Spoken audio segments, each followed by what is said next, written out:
Et moi au début, moi j'étais un revendeur de recharge. Et après la vente de recharge, Airtel Money est venu nous trouver dans la vente de recharge. On s'est intéressé, on a commencé à parler à nos clients. Il y a un produit d'Airtel qui est venu qu'on appelle Airtel Money.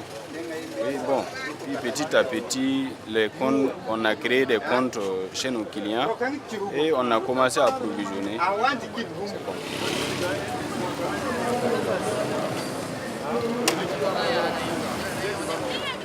Les débuts, il faut le dire, n'ont pas été faciles, du fait que quand vous êtes pionnier dans un pays pour un produit pareil, il faut vraiment beaucoup de temps, beaucoup de patience et beaucoup d'énergie pour convaincre les gens de l'intérêt de la chose. Bien que ça réponde à leurs besoins, les gens ont besoin d'être rassurés.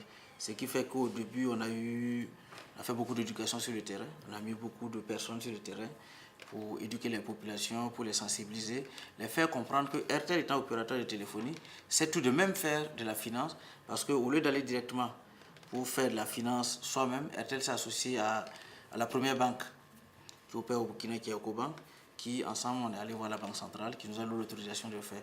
Donc c'est Ecobank derrière qui conseille Airtel sur le plan de la gestion des finances, mais c'est Airtel qui dispose de la plateforme, mais qui s'occupe aussi de la partie commerciale, de la partie pénétration du produit.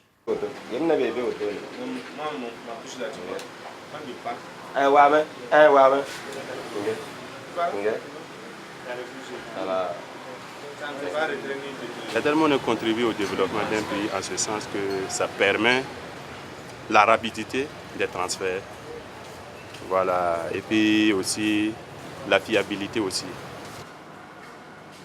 Pour lancer Airtel Money, on a pris l'option de répondre aux besoins basiques des populations dans ce domaine. Et il est de noter que ce genre de produit, c'est essentiellement le transfert d'argent qui est le produit phare à promouvoir dans un premier temps.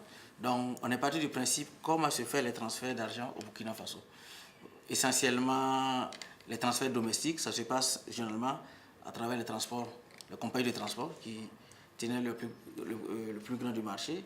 La Sonapost, c'est-à-dire la Société nationale des postes, qui avait une part du marché, mais dont le réseau n'est pas si étendu que ça, parce que bon, ça couvre le pays, mais ça reste concentré dans les grands centres urbains.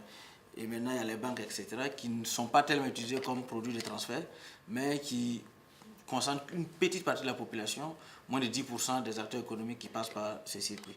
Donc, on est parti du principe de dire, OK, les gens ont besoin de faire des transferts d'argent, offrons-leur ce qu'ils ont à faire. Donc, ce service basique de la mobile money, ils l'avaient déjà, donc ils l'ont adopté facilement, parce que le coût, effectivement, était assez bas.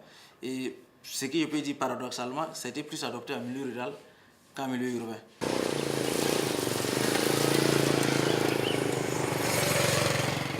Ce qui est intéressant, on voit une certaine population qui ne fait jamais de retrait.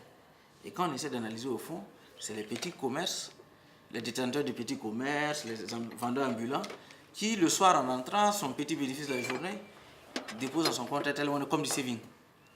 Voilà, donc en rentrant le soir, au lieu d'aller mettre dans un petit... Bon, nous les Burkinabés, on sait quoi les enfants, il y a une petite boîte, généralement d'une marque de café que je ne citerai pas. C'est là-bas, généralement, on mettait les choses. Maintenant, le gars vient déposer, en rentrant le soir, il a fini sa journée, il s'arrête à un point de vente, il dépose 500 000 francs, et puis il rentre chez lui, il fait du saving.